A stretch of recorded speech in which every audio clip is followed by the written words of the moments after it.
Be Me 24, work at tech startup, doing React development for normies. Dating Sarah for 8 months. She's 22 and works at Target. Cute face, but brain smoother than a fresh Windows install. Constantly asking me to fix her ancient HP laptop that sounds like a jet engine. Always calling me her computer genius. Whenever technology exists near her, secretly enjoy being needed and feeling intellectually superior. Her laptop runs Windows 10 with Cortana, still enabled like some kind of digital peasant. 17 browser toolbars installed from clicking every pop-up known to mankind. Desktop wallpaper is still the default Windows mountain scene. One day she comes over literally crying about her computer being completely broken. Apparently it takes forever to start up and keeps showing weird messages. Sit down, expecting the usual malware. Apocalypse cleanup operation, boot up her laptop and immediately get cancer from what I'm seeing. Internet Explorer pinned to taskbar. Chrome has search conduit malware. Desktop covered in shortcuts to games she downloaded from sketchy sites. Temp folder has 47 gigabytes of random garbage. Somehow, spend 4 hours doing digital archaeology on this technological disaster. Install proper antivirus, clean up startup programs, update everything, show her how Chrome works and bookmark actually useful sites. She watches me work with those wide eyes like I'm performing actual magic. OMG, Anon, you're like a computer wizard or something. Feel pretty good about being the tech savior in this relationship. Everything works perfect after my digital intervention. You're so smart, babe. What would I do without you? Few weeks pass and everything seems normal. Then she starts acting weird and distant for no obvious reason. Takes hours to respond to texts when she used to reply instantly. When we hang out, she's constantly on her phone, giggling at something. Ask if everything's okay with us. Yeah, everything's fine, Anon, but clearly something isn't fine. Finally work up courage to directly ask what's wrong. I've been thinking and maybe we want different things. My stomach drops faster than Windows Vista sales. What do you mean different things, Sarah? You're really sweet, but I met someone who understands me better. Try to figure out what the hell that means. She won't elaborate beyond vague relationship speak. Week later, decide to grab coffee at our usual spot. Walk in and immediately see Sarah sitting with some new guy. He's wearing a black hoodie with new/Linux text on it. Has the full neckbeard programmer aesthetic going. Thick glasses, mechanical keyboard stickers on his laptop. Decide to eavesdrop while pretending to read emails on my MacBook. Overhear their conversation and my soul exits my body. Yeah, Windows is basically government spyware at this point, Sarah. Microsoft literally built backdoors for the NSA. That's why I exclusively run Linux on all my machines. Sarah nodding enthusiastically like she understands operating system politics. This guy is giving her a full lecture on software freedom. Proprietary software is digital slavery. When you use Windows, you're not the user, you're the product. She's acting impressed by concepts she learned 5 minutes ago. He pulls out a ThinkPad that looks older than our relationship. This runs Arch Linux. I compiled the kernel myself. Took me 3 days to get everything configured perfectly. Boots it up and the desktop is just a black terminal. No graphical interface, just green text on black background. See how clean this is compared to Windows bloatware. Sarah, wow, it looks so professional and minimalist. My brain starts processing this betrayal in real time. She left me for a Linux user who thinks GUI is for weaklings. Overhear more of his technological evangelism. Google Chrome is literally designed to harvest your data.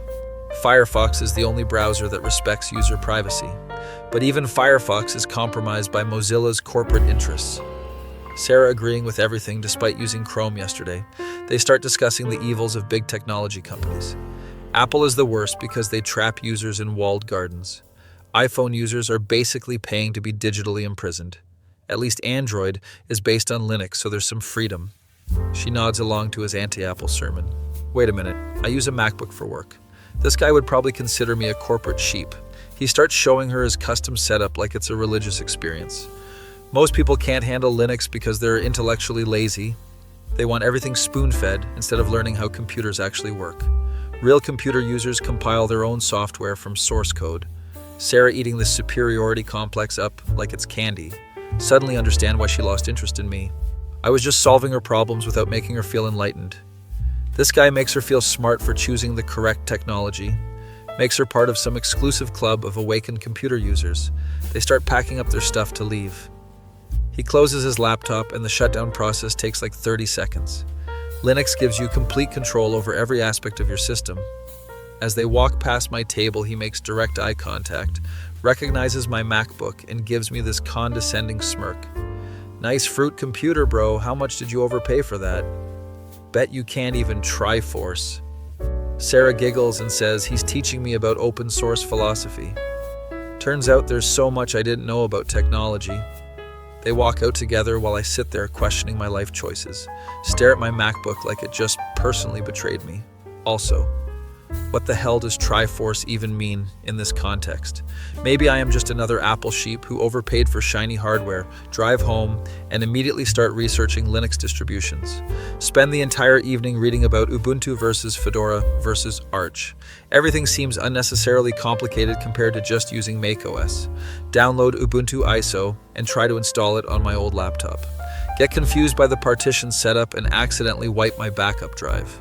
Spend 2 hours trying to fix Grub bootloader issues, finally get it working, but half my hardware doesn't function properly. Wi-Fi requires downloading drivers, but I can't connect to Wi-Fi to download them. Give up after 4 hours of technological masochism. Maybe I'm just not smart enough for the Linux master race. A few months later, randomly encounter Sarah at Whole Foods. She looks exhausted and slightly malnourished, probably surviving on ramen and energy drinks. Oh, hey Anon, how have you been? Tell her work is going well, started dating a girl who appreciates my tech skills. She gets this weird look and fidgets with her reusable shopping bag. Anon, can I ask you something kind of personal? Sure, still morbidly curious about how this experiment worked out. Is it normal for someone to refuse helping with computer problems? Like completely refuse even when everything is broken? Apparently her Linux boyfriend operates on strict technological principles. He says if I don't learn to fix things myself, I'll never become independent. But Anon, my laptop has been completely unusable for 3 weeks. Can't print documents, can't connect to work Wi-Fi, can't install anything. Whenever I ask for help, he just says read the Arch Wiki. But it's written in technical jargon I don't understand. Realize she's experiencing the dark reality of Linux elitism. Why doesn't he at least help you learn the basics? He gets frustrated when I ask questions. Says the solutions are obvious if I just use logical thinking. Apparently he convinced her to switch from Ubuntu to Arch Linux for the learning experience, he told her, but provides zero support when the learning curve becomes a learning cliff. I miss when you would just fix things and explain what you did. At least you didn't make me feel stupid for not knowing advanced stuff. The irony is crushing my remaining faith in humanity. She wanted someone who made her feel smart about technology. Instead got someone who makes her feel inferior for not being technical enough. Sarah, you can just install Windows again. She looks around nervously like he might be monitoring this conversation. He says that would be giving up and taking the easy path. Real computer users push through difficulties and emerge stronger. This woman is trapped in some kind of technological Stockholm syndrome, plus he converted all my files to open source formats. If I switch back to Windows, I can't open any of my documents. Tell her that sounds like digital hostage situation. Maybe our approaches to technology are just fundamentally incompatible. She walks away looking defeated and carrying organic vegetables, probably going home to compile software for 6 hours. A few weeks later, hear through mutual friends that they broke up. Apparently the final straw was him making her learn command line. Just memorize these 50 commands and you'll be fine. She got tired of feeling incompetent every time she touched a computer. Tried to switch back to Windows, but everything was a mess. All her files were in formats that required specific Linux programs. Had to pay some computer repair shop to recover her documents. Now she's back to using Windows 10 and Chrome browser, but permanently traumatized by the whole Linux experience. Oh, and here's the plot twist that makes this story perfect. Found out later the guy was obsessed with Terry Davis, the brilliant programmer who created Templios. Apparently he spent hours explaining how Terry was a misunderstood genius, and society couldn't handle his pure vision of computing. Sarah had to listen to detailed explanations about Temple OS architecture. Terry created the only operating system with true divine inspiration. This man literally treated a programming legend like a tech prophet. Sarah told me he would play Terry Davis programming streams during their dates to show her what real computer science looks like. Imagine trying to have romantic dinner while listening to Temple OS programming tutorials. No wonder she looked malnourished when I saw her. But wait, there's more to this technological horror story. Turns out he also made her learn Vim text editor. Real programmers don't need graphical text editors. She spent weeks trying to figure out how to exit Vim properly. Just memorize these key bindings and you'll be more efficient. Meanwhile, she just wanted to write a simple document. He refused to let her use Microsoft Word or Google Docs. Proprietary document formats are digital oppression. Made her write everything in Markdown using Vim. She didn't even know what Markdown was, had to learn a markup language just to write grocery lists. Also found out he made her switch to Signal for messaging. WhatsApp and iMessage are surveillance tools. Deleted all her social media accounts for digital minimalism. Couldn't talk to her friends because they all use normal messaging apps. He convinced her that Instagram was rotting her brain. Social media is designed to create dopamine addiction. Meanwhile, he spent 12 hours a day on obscure programming forums, arguing with people about the correct way to configure window managers.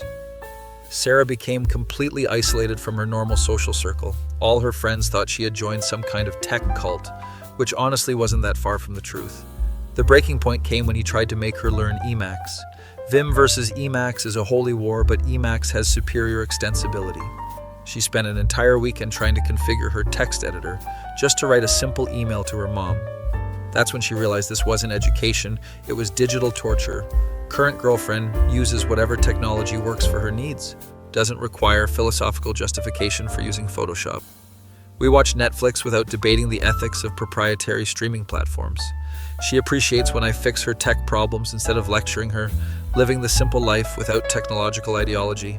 Moral of the story, being helpful beats being ideologically superior. Also, Apple products just work and that's perfectly fine.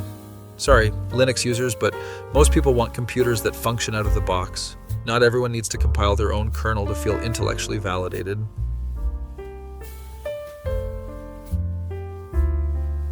Me 22, college senior studying computer science. 5'8", skinny frame, pale from spending too much time indoors. Wardrobe consists entirely of band t-shirts and black hoodies. Basically live in the library coding projects until 2 a.m. Social skills roughly equivalent to a Windows 95 error message. Meet Daphne in discrete mathematics class sophomore year. She's this cute redhead with freckles who actually understands the material.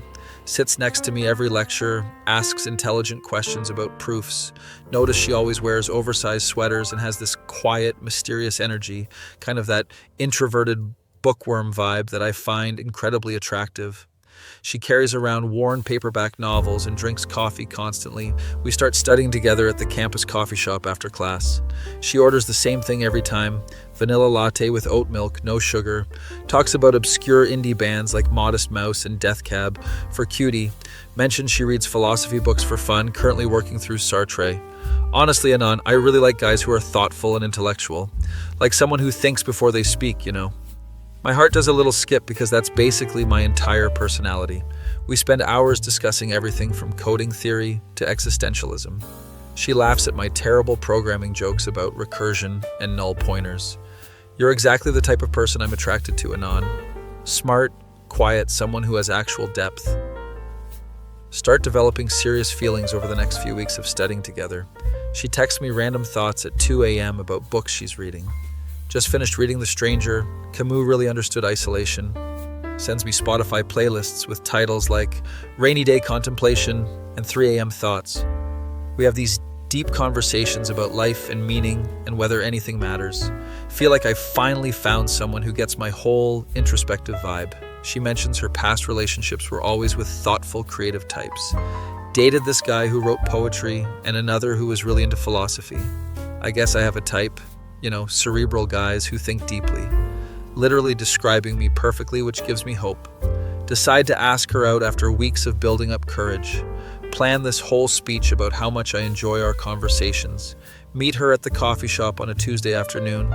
She's wearing this oversized cardigan and reading Kafka. Hey Daphne, I was wondering if you'd want to grab dinner sometime. Like an actual date, not just studying. She gets this weird, uncomfortable look and starts fidgeting with her coffee cup. Oh, Anon, you're such a sweet friend. The friend word hits like a Windows blue screen of death. I actually just started seeing someone new. My stomach drops through the floor of the coffee shop.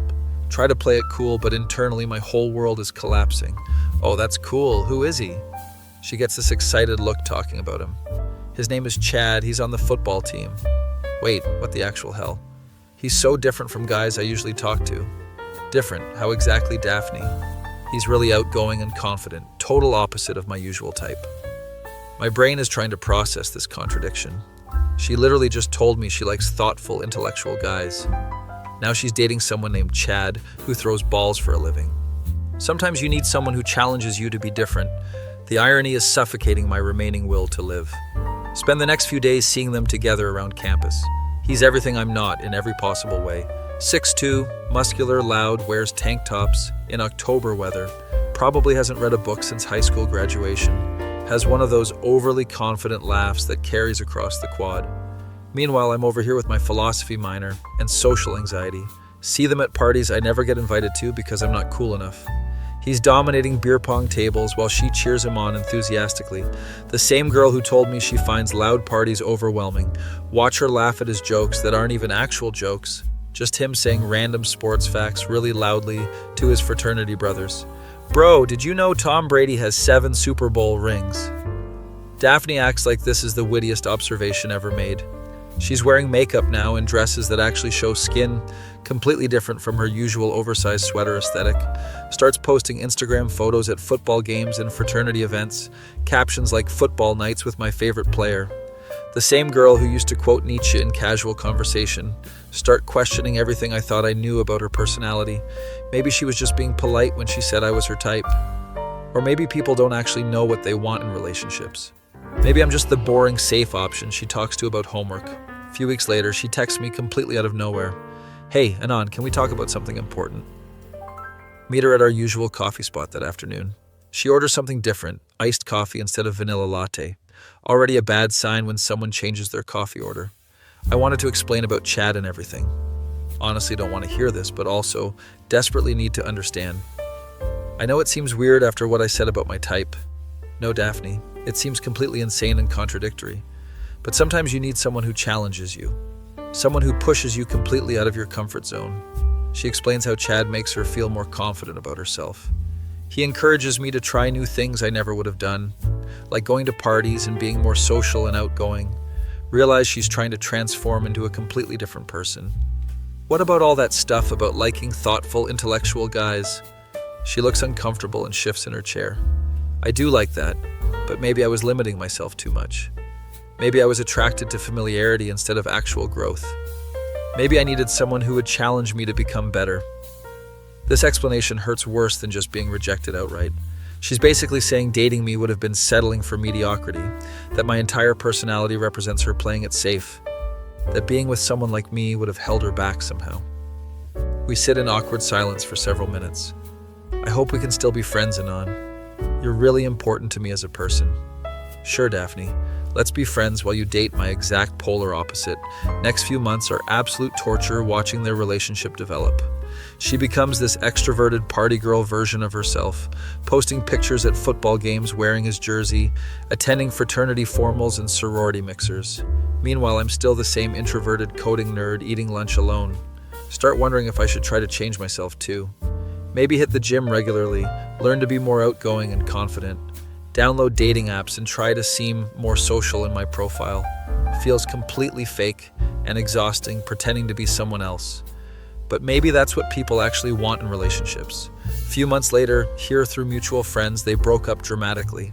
Apparently, Chad cheated on her with some blonde sorority girl. He was getting bored and wanted to try something new. Feel bad for her, but also kind of vindicated about the whole situation. A few days after the breakup, she texts me unexpectedly. Want to get coffee and catch up like old times. She looks tired and defeated when I see her at the coffee shop, back to wearing oversized sweaters and no makeup. Orders vanilla latte with oat milk like the old days. I think I made a huge mistake, Anon. Really want to say no crap, Sherlock, but try to be supportive. Chad wasn't who I thought he was underneath. Turns out he never actually listened when she talked about books or ideas. Just nodded along politely when she discussed philosophy or literature. He told me philosophy was for people who can't handle real life. Said reading fiction was a waste of time that could be spent doing something productive. Meanwhile, I spent countless hours discussing Nietzsche and Dostoevsky with her. I missed having actual meaningful conversations. Missed talking to someone who understood what I was thinking. She starts crying softly into her coffee cup. I was so stupid, Anon, so incredibly stupid. I had someone who actually cared about my thoughts and ideas, and I threw it away for someone who just wanted arm candy. hand her napkins, and try to comfort her despite everything. You weren't stupid, Daphne. You were exploring different options. Sometimes you have to try different things to know what you actually want. She looks up at me with red, puffy eyes. Do you think people can get second chances in life? My heart starts racing because I know exactly what she's asking. Depends on the specific situation, I guess. What if someone realized they were completely wrong about what they wanted? What if they figured out their actual type was sitting right in front of them? We sit there looking at each other across the small table, all the hurt and confusion from the past months hanging between us. Anon, I think I was scared of something. Scared of what exactly? Scared that if we dated and it didn't work out, I'd lose you completely. Lose you as a friend and as someone who understood me. So I convinced myself I wanted something completely different. Something that felt safer to risk losing. This makes no logical sense, but also perfect emotional sense. And now I realize losing you as a friend hurt worse than any breakup. Because you actually know the real me, not some version I was trying to become for someone else. Outside the coffee shop windows, it starts raining heavily. That perfect cinematic rain that makes everything look like a movie scene. Want to walk back to campus together. We're going to get completely soaked. I don't really care about getting wet. We leave the warmth of the coffee shop and step into the downpour. Rain immediately soaking through our clothes, but neither of us caring. Walk slowly across the empty quad, no one else brave enough to be outside. Streetlights creating these perfect circles of light in the darkness. Rain falling in heavy sheets, creating puddles everywhere. Our footsteps splashing through the water as we walk. Stop under the old oak tree in the middle of campus. Both completely drenched, hair dripping water down our faces. She looks exactly like she did when I first met her 2 years ago. Thoughtful and beautiful and complicated in all the right ways. Rain dripping off her red hair, freckles visible without makeup. Anon, I'm sorry for hurting you so badly. I'm sorry for not knowing what I actually wanted, for being confused and making everything complicated. But I know now, I finally understand. She steps closer and I can smell her vanilla perfume mixed with rain, water running down both our faces as we look at each other. I know this is messy and complicated and probably unfair to you, but would you give us a real chance? The actual us, not some idea of what we think we should want. Lightning flashes in the distance, illuminating her green eyes, months of hurt and confusion slowly melting away in the rain. Yeah, Daphne, I'd really like that. She smiles for the first time in weeks, genuine and hopeful. Lean in slowly and kiss her under the street lamp. Rain falling around us like some kind of romantic movie scene. Her lips taste like vanilla and coffee and possibility. The kiss is soft and tentative at first, then more confident. Rain soaking through our clothes, but we don't care about anything else. When we finally break apart, she laughs softly. This feels exactly right. Like this is who we were always supposed to be. Like we took the long way around to find each other. Stand there holding each other as rain continues falling, both completely soaked and shivering, but perfectly happy. Walk slowly back to her dorm, holding hands through the puddles. Rain still falling steadily, creating that perfect romantic atmosphere. Stop outside her building, neither wanting this moment to end. See you tomorrow for coffee. Same time, same order. She kisses me once more before going inside. Walk back to my dorm through the rain, smiling like an idiot. Sometimes the long way around leads you exactly where you need to be.